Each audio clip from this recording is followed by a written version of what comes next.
갈라디아서 6장 9절 말씀을 보면은요, 우리가 선을 행하되 낙심하지 말지니 포기하지 아니하면 때가 이름에 거두리라.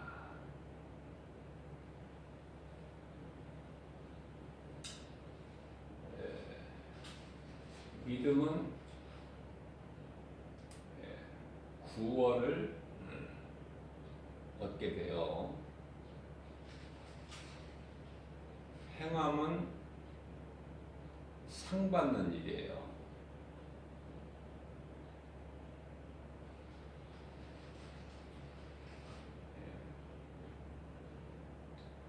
구원과 행함은 함께 가는 거예요.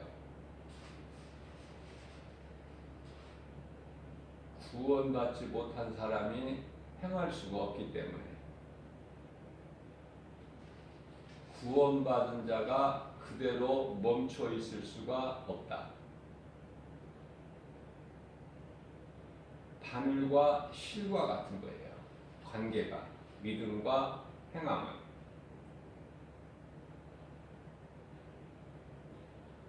그런데 믿음도 없으면서 행하는 자가 있어요. 그것은 가짜다. 열매가 없고 상급도 없어. 잘 깨달아야 돼요. 내가 행하는 것은 지극히 작은 것이라도 예수님 말씀이 깨달아지는 자가 행하는 것인데, 내가 예수 그리스도를 구주로 내가 마음에 영접한 자는 행할 수밖에 없다. 한번 생각해 보세요. 교회에 수많은 사람들이 모여 있지만은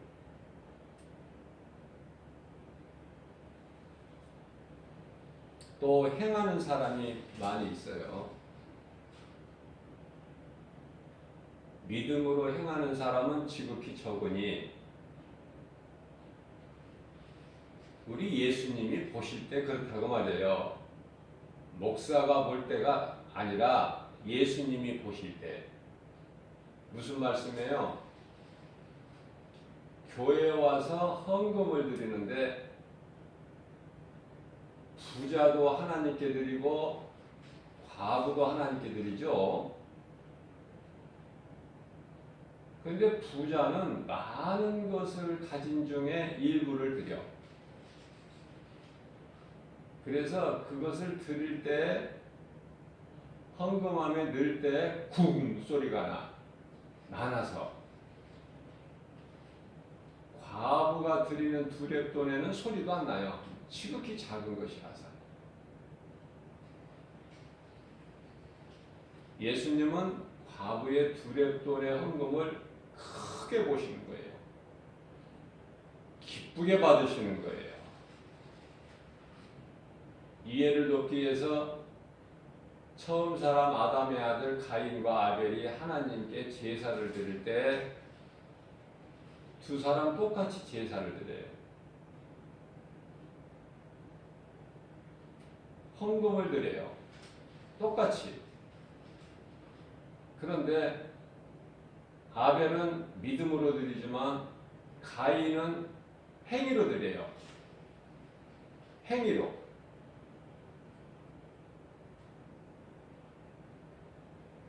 더 비유로 말씀드린다면은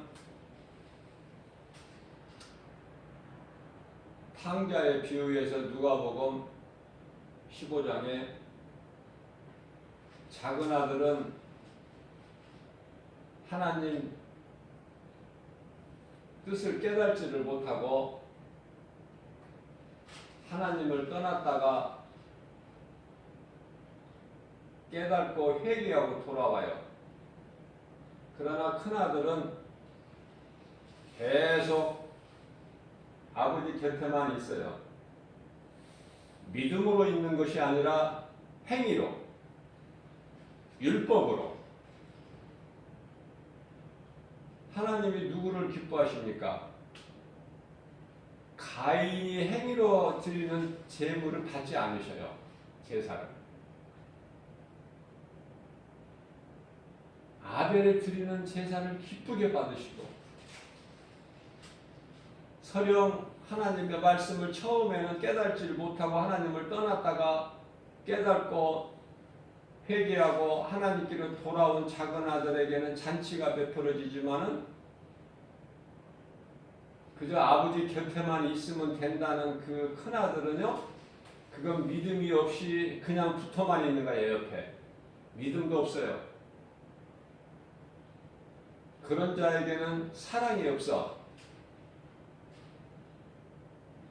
죽은 것 같이 아버지와 자기를 떠난 동생이 살아서 돌아왔다 기뻐해야 되는데 저놈은 마땅히 죽어야 될 놈이다. 저놈이 왜 돌아왔느냐? 재물만 탕진하고 왜 돌아온 거야? 죽어야 될 놈이. 사랑이 없어요. 용서가 없어요. 율법주의자예요. 율법으로는 죽어야 돼요. 아버지를 대적하면. 그러한 큰아들은 결국은 천국잔치에 못 들어가잖아요. 잘 깨달아야 된다 그래, 말씀을.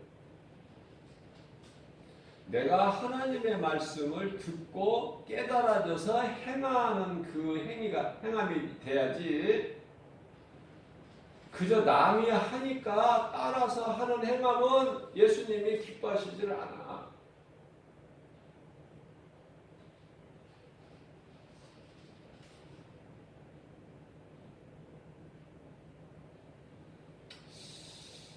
자, 구원을 받는 믿음과 상을 받는 행함은요, 따로가 아니라 연결되어 있어요. 연결. 그래서 내가 믿음으로 구원을 받은 자는 행하게 되어 있어. 무엇을 행해? 예수님 말씀에 순종하게 되어 있다. 구원받은 자가 행하지 않고 가만히 있는 사람이 있습니까? 없어요. 결코 없습니다.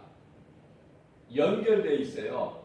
내가 믿음으로 구원을 받았다면 내가 행하게 될 수 있어. 행할 수밖에 없어요. 내가 행하는 것이 아니라 내 속에 계신, 내가 구원받았고 하나님의 자녀된 것을 증언하고 계시는 성령이 내 속에 계시면 내가 선을 행할 수밖에 없다. 그것을 아까운 마음으로 행하는 것이 아니라 기쁨으로, 내가 하나 더 먹는 것보다 예수 믿는 형제를 하나 더 주는 그 기쁨이 있다니까요.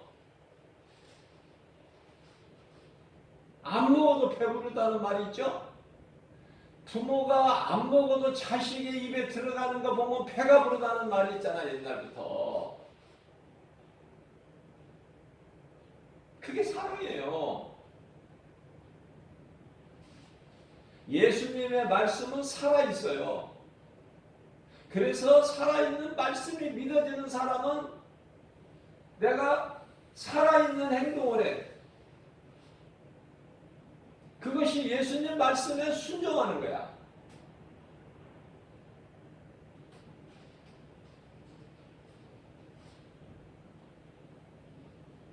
형식적으로 가식적으로 하는 거 버려야 된다. 믿음으로 교회 나와서 말씀을 들어야 되고, 믿음으로 말씀을 듣는 사람들은요, 그 시간 가는 줄을 몰라요. 아니 벌써 끝날 시간이 됐나? 아쉬운 거야. 더 듣고 싶은 거야. 믿음이 없는 사람은 교회도 늦게 와가지고 무슨 놈의 설교가 이렇게 길어. 금방 드러나버려 그 믿음이.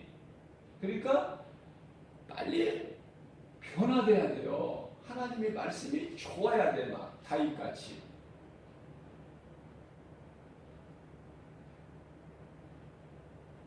수많은 사람들이 교회라는 건물 안에 모이지만은 믿음으로 와서 하나님을 예배를 드리는, 다시 말하면 요한복음 4장 24절에 하나님을 예배하는 자는 영과 진리로 예배한다. 그런 자들은 지극히 적어요. 거의 대부분이 다 거저 왔다 거저 가. 그냥 찬송은 넙죽넙죽 잘 불러. 말씀도 잘 읽어. 기도도 막 해요. 그러나 그 속에 정작 믿음이 없어. 다시 말하면 성령이 안 계셔. 내가 열심을 내는 거예요. 그러면 나를 돌아봐야지. 내가 정말 고린도후서 13장 5절에서 너는 구원을 받을 믿음이 안에 있는가? 한번 너를 점검해보라. 왜 그 말씀을 깨닫지를 못할까? 수많은 사람들이 이게 안타까워요.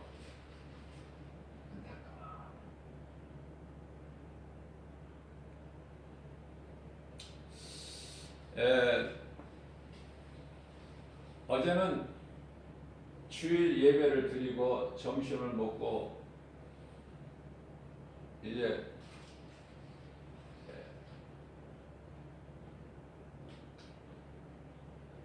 전도를 하고 오는데요.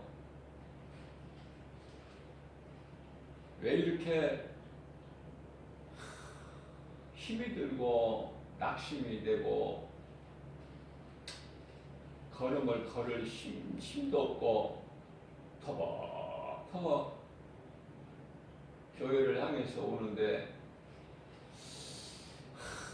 내가 왜 이렇게 낙심이 될까?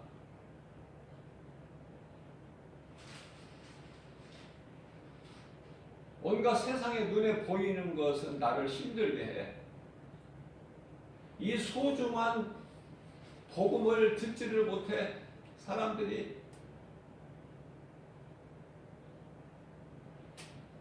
자, 젊은 20대들은 아직 인생도 안 살아봤지만은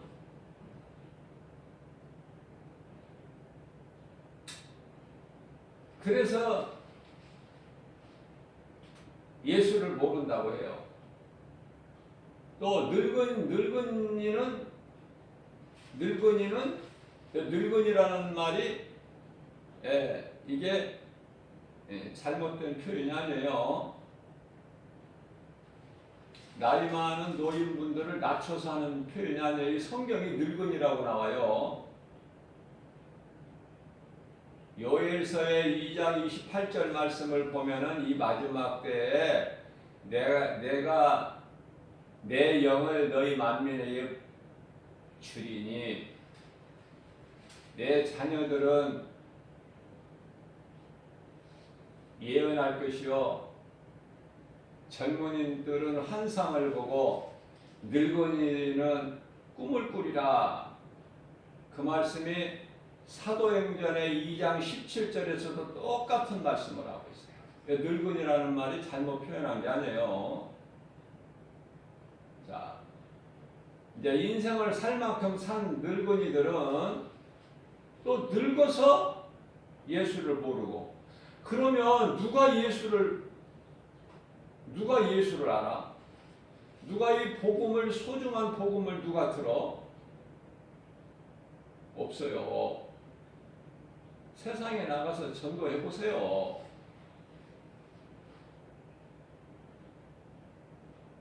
삶의 현장에 나가서 보는 행정 지도자가 제대로 정책을 펼 수 있음 같이 그냥 책상에 앉아서 머리로만 구상해가지고 됩니까? 나가봐야 돼. 현장에.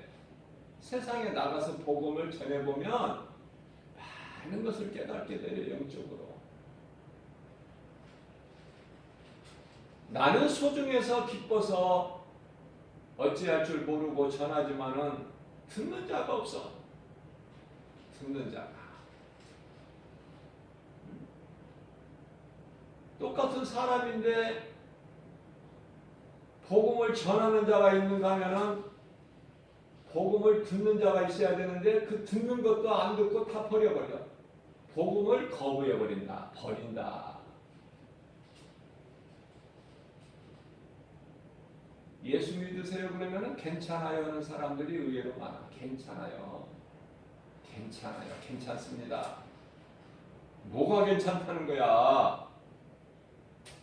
지옥 가는 것이 괜찮다는 것인지 살기가 싫다는 것이 무슨 말인지 무슨 뜻인지를 모르겠어. 괜찮아요. 나 됐습니다.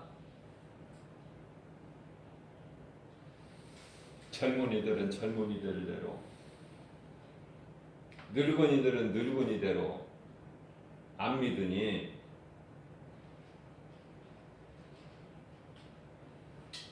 교회를 다닌다는 사람들이 많아. 교회. 예수를 믿어야지 교회 다녀가지고는 안 돼요.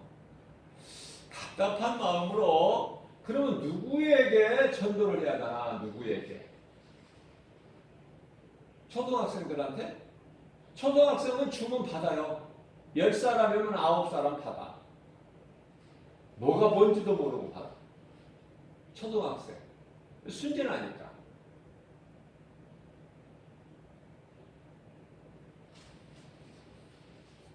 예수님 말씀을 잘 깨달아야 돼요. 왜? 마태복음 10장 36절에서 내 원수가 네 집안 식구니라. 왜 예수님이 이런 말씀을 하셔요? 왜 원수가 사랑하는 내 식구라고 그러셔요?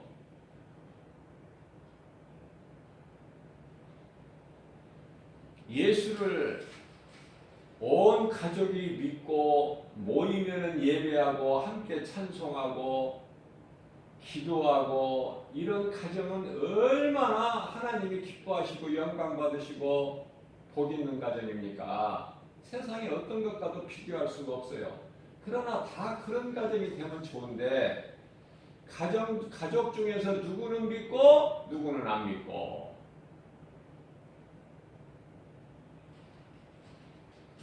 그 믿는 사람과 안 믿는 사람 관계는 원수다. 영적으로.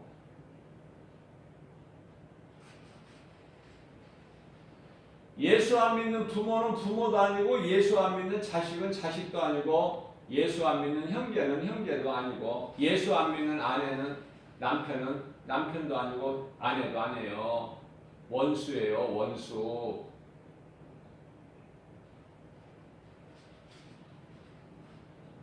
그게 예수님 말씀이라니까요.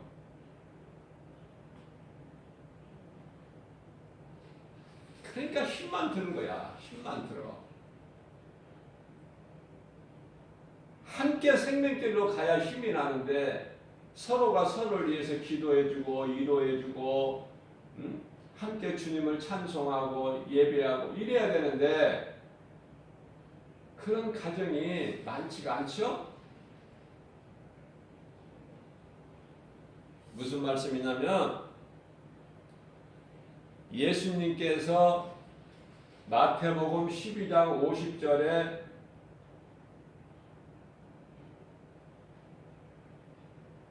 누가 내 형제요 자매냐 내 어머니냐 혈육관계가 아니라는 거예요. 하늘에 계신 내 아버지 뜻대로 행하는 자가 내 형제요 자매요 어머니니라. 이런 말씀을 가르쳐 주셨다는 거예요. 이런 말씀을. 그러나 수많은 사람들이 하나님을 모르고 믿지 않으면서도 가족 사랑은 끔찍해. 가족 사랑은 대단해요. 예수 안 믿는 사람이 자식을 그렇게 사랑하고 예수 안 믿는 사람이 부모를 사랑하고 남편 아내를 사랑하고 형제를 사랑한다? 우리 하나님이 보실 때 가증한 거야. 야고보서 4장 4절 이 간음한 여인들아, 마태복음 23장 33절 이 뱀들아 이 독사 이 새끼들아, 거기에 해당되는 사람들이에요. 하나님 사랑 안에서 예수 그리스도 은혜 안에서 가족이 화목해야 돼. 그래야 아내가 여우 같고 자녀들이 토끼 같은 거야. 한 상에 둘러앉아서 먹고 마시고 예수만 섬기는 우리 집 그게 없이 뭐가 됩니까? 되는 것 같지만 안 돼요.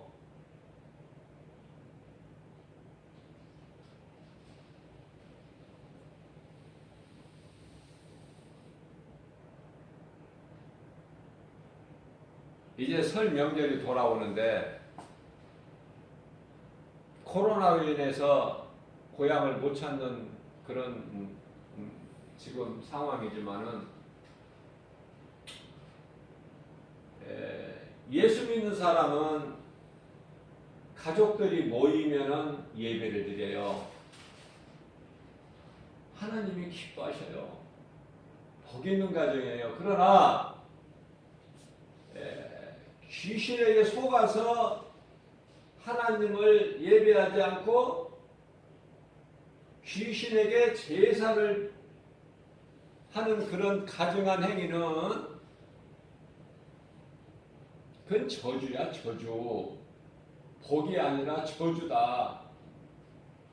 그러면 뭐 어느 가정은 장손 무슨 큰 집에 모여서 제사를 지내고 어떤 집에는 또 제사를 또 큰 집에서 안 드리니까 또 작은 집으로 또 넘겼다나 어쨌다나 또 작은 집에 모이고 아무튼 어느 곳에 모여서 뭐를 해?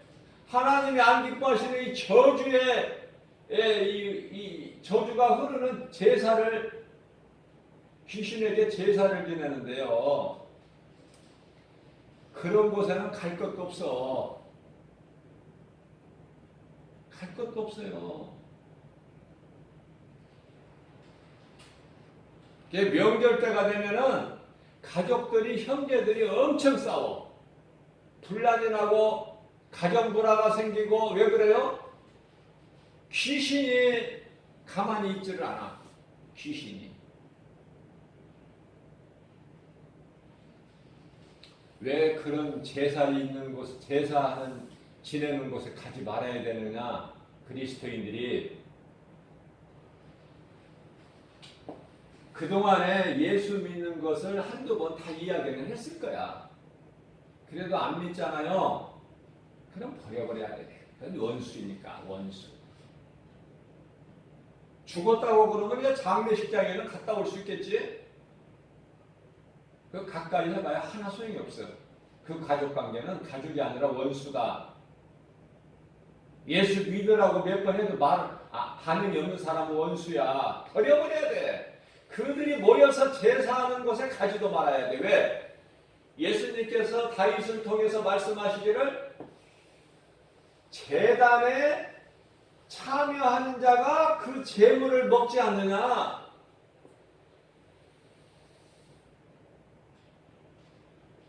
집 안에 들어가서 물건을 훔치는 사람만 도둑놈이 아니라 밖에서 망보는 사람도 도둑놈이야. 똑같아, 죗값이.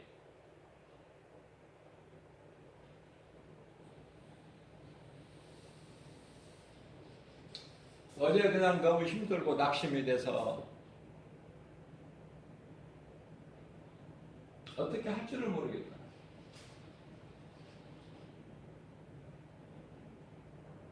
도봉산역에서 내려서 교회까지 10분 동안 터벅터벅 걸어오면서 그렇게 마음이 무겁고 낙심이 되고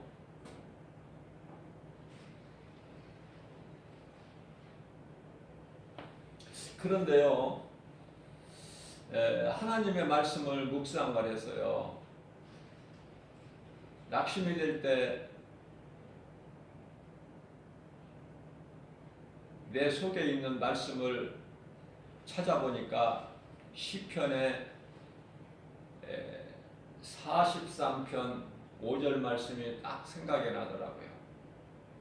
그래서 시편의 43편 5절 말씀을 암송을 했다는 거 아닙니까? 걸어오면서 무슨 말씀이냐면은 내 영혼아 자기 자신 영혼에게 지금 하는 거야. 내 영혼아, 어찌하여 낭망하느냐? 어찌하여 내 속에 불안해하느냐? 내 소망을 하나님께 두라. 그리하면 하나님께서 너를 도우시리니 너는 여전히 하나님을 찬송하게 되리라. 이 말씀이 있어요. 또 시편의 42편 5절 말씀을 보면은 똑같은 말씀, 점 하나도 틀리지 않고 똑같은 말씀이 또 기록되어 있어요. 그러면 인생가 잘못된 것일까? 하나님께서 실수하시는 것인가? 민수기서 23장 19절에 하나님은 인생이 아니시니 후회도 없으시고 실수도 아니하시는 하나님이시라고 그랬는데 실수하셔서 이렇게 이 오타가 나고 인생가 잘못됐을까? 아니에요. 그만큼 중요하기 때문에 그래. 선을 행하면서도 낙심이 때때로 있기 때문에 다윗도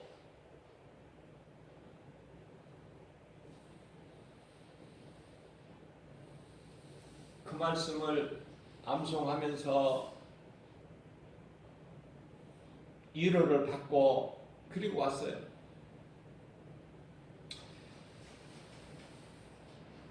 요한복음 7장 38절 말씀을 보게 되면은 예수님께서 친히 말씀하시기를 나를 믿는 자는 성경의 이름과 같이 그 배에서 생수의 강이 흘러 나오리라. 어제도 주일 예배 시간에 사마리아 수가 동네 우물가에서 예수님을 만난 그 부도덕한 여자에게 예수님께서 영원히 목마르지 않는 생수를 주시잖아요. 그게 복음 아닙니까? 그 복음을 받은 여인은 기쁨으로 가서 마을로 들어가서 복음을 전하잖아요. 예수를. 자, 사람은 누구나 죄성을 가지고 태어나기 때문에 죄를 지을 수밖에 없어요. 내가 죄를 져서 내가 죄인이 아니라 내가 죄인이기 때문에 죄를 짓는 거예요. 그것을 깨달아야 돼요. 내가 죄를 지을 수밖에 없는 죄인이다. 그 죄는 아담으로부터 온 원죄에서 비롯된 거야. 이 자범죄가. 내가 죄를 져서 죄인이 아니라니까. 내가 죄를 져서 하나님께 범죄한 인간이 된 것은 아담이고 그 이후에 아담의 후손으로 태어난 모든 사람은 죄인이기 때문에 죄를 짓는 거야. 언제든지 어떤 순간순간에 죄를 지을 수가 있어. 그것이 대표적으로 다윗 같은 사람도 하나님께 크게 2번 범죄하고 베드로도 예수님을 모른다고 3번 부인하고 그렇게 되는 거예요. 대표적인 예로 모세는 반석에서 물을 낼 때 하나님께서 이미 반석에게 명을 하면은 물이 나오게끔 하나님께서 하셨는데 자기 의를 드러냈잖아요. 혈기를 내고 반석을 그것도 2번이나 지팡이로 치니까 물이 나오니까 그러니까 모세를 하나님으로 섬길 수밖에 없는 그래서 그 한 번의 죄 모세는 그 한 번의 죄로 인하여 가나안 땅에 못 들어가. 느보산에서 그냥 120세에 이제 죽게 되는데 여호수아가 이제 그 대를 잇고 죽게 되는데 120세 나이가 돼서도 모세의 눈이 흐리지 아니하였더라 이렇게 말씀하셔요. 모세의 무덤을 지금까지 안 두셨어 세상에. 왜냐하면 모세의 무덤을 두게 되면은 그렇지 않아도 믿음이 연약한 이스라엘 백성들이 하나님을 다 온데간데 없이 잊어버리고 모세를 하나님으로 섬기기 때문에 모세의 무덤을 이 땅에 두지 아니하셨다. 사도 바울은 내 속에 죄의 법과 성령의 법이 있다고 고백했어요. 어제도 말씀을 언급했지만은 내가 예수 믿는다고 해서 내 몸이 깨끗해지는 것이 아니라 내 영혼이 깨끗해지는 것이고 죄의 몸은 그대로 있어요. 죄의 쓴뿌리는 죄성, 악성, 독성은. 그래서 예수 믿는 사람도 다윗과 베드로같이 언제든지 기회만 되면은 죄를 질 수가 있다. 이것을 깨달아야 돼요.